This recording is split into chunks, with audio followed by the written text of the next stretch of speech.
Mr. Davis, Mr. Waxman, Congressman, 20 short months ago, our youngest son, Taylor, took his own life. He was 2 weeks away from beginning his senior year in high school. He was carrying a 3.8 average, made excellent scores on his SAT tests, and he and I were preparing to make college visits.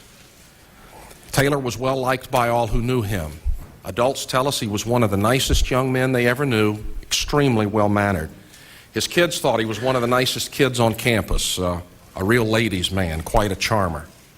This past spring, Taylor would have been a starting pitcher on his varsity baseball team. But during the fall of his junior year, his JV coach told this 6'3", 175-pound young man that he needed to get bigger in order to improve his chances of making the varsity team. Taylor resorted to using anabolic steroids to help him achieve his objective.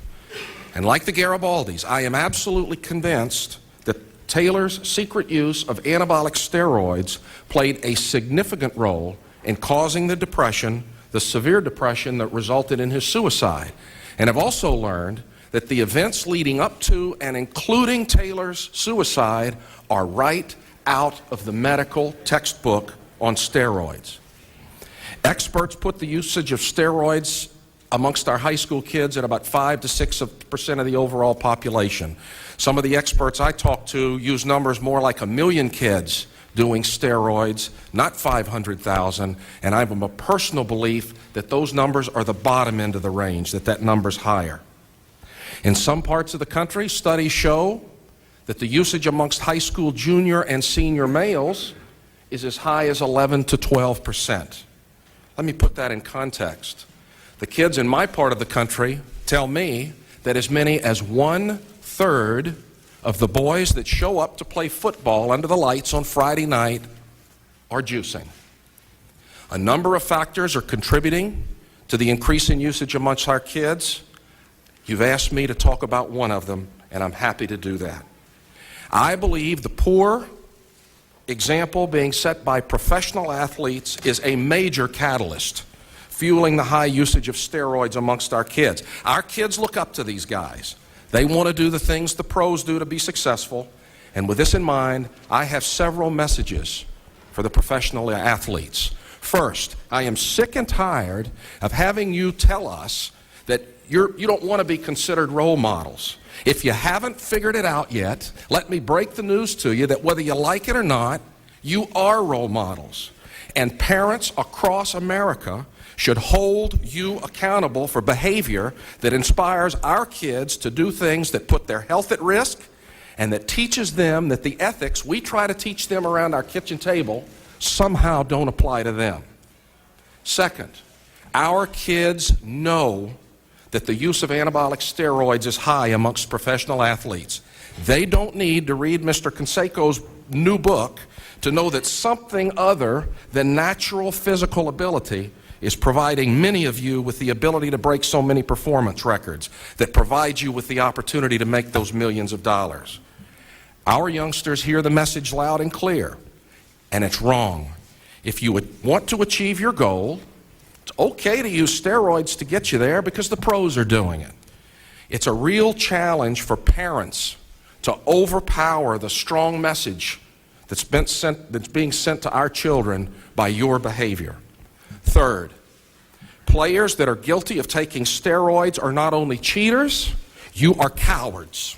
You're afraid to step on the field to compete for your positions and play the game without the aid of substances that are a felony to possess without a legitimate prescription, substances that have been banned from competition at all levels of athletics. Not only that, you are cowards when it comes to facing your fans and our children. Why don't you behave like we try to teach our kids to behave? Show our kids that you're man enough to face authority, tell the truth, and face the consequences. Instead, you hide behind the skirts of your union, and with the help of management and your lawyers, you've made every effort to resist facing the public today. What message are you sending our sons and daughters? That you're above the law? That you can continue to deny your behavior and get away with it? That somehow you're not a cheater unless you get caught? Your attorneys say they're worried about how your public testimony might play in a court of law. But how do you think your refusals to talk are playing in the court of public opinion? Let me tell you that the national jury of young people have already judged your actions and concluded that many of you are guilty of using illegal performance-enhancing drugs. But instead of convicting you, they have decided to follow your lead. And in tens of thousands of homes across America, our 16 and 17-year-old children are injecting themselves with anabolic steroids, just like you big leaguers do. Your union leaders want us to be sensitive to your right of privacy. Right to privacy? What about our rights as parents? Our rights to expect that the adults that our kids all look up to will be held to a standard that does not include behavior that is dangerous, felonious, and is cheating. How about a short message for management? We can't leave them out. Major League Baseball and other sports need to take serious steps to stop the use of steroids. Slapping a player on the wrist with a 10-day suspension, I didn't even know about the $10,000 thing until this morning. But a 10-day suspension is just one more signal to our children that you're not serious about ridding the game of this junk. Forcing a pro, even at worst, to miss 10 games is asking him to miss 6% of a season. Let's put that through the prism of the glasses of a high school student. Forcing a high school student to miss 6% of his season is asking him to sit the bench for less than one game. And we shouldn't be talking about whether or not to put asterisks next to these guys' records.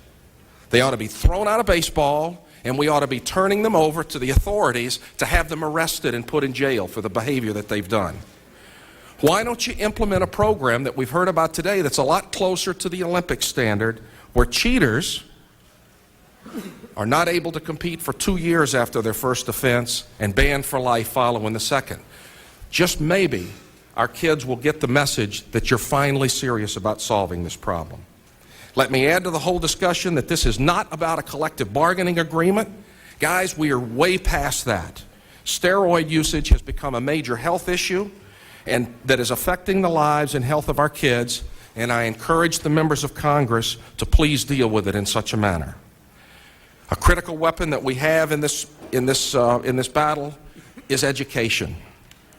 Our students need to know that these drugs can seriously harm them, but I'm convinced that trying to warn 16-year-olds about the danger of liver cancer or having a heart attack probably going to fall on deaf ears, which is why I believe our first targets for education have to be our parents and our coaches.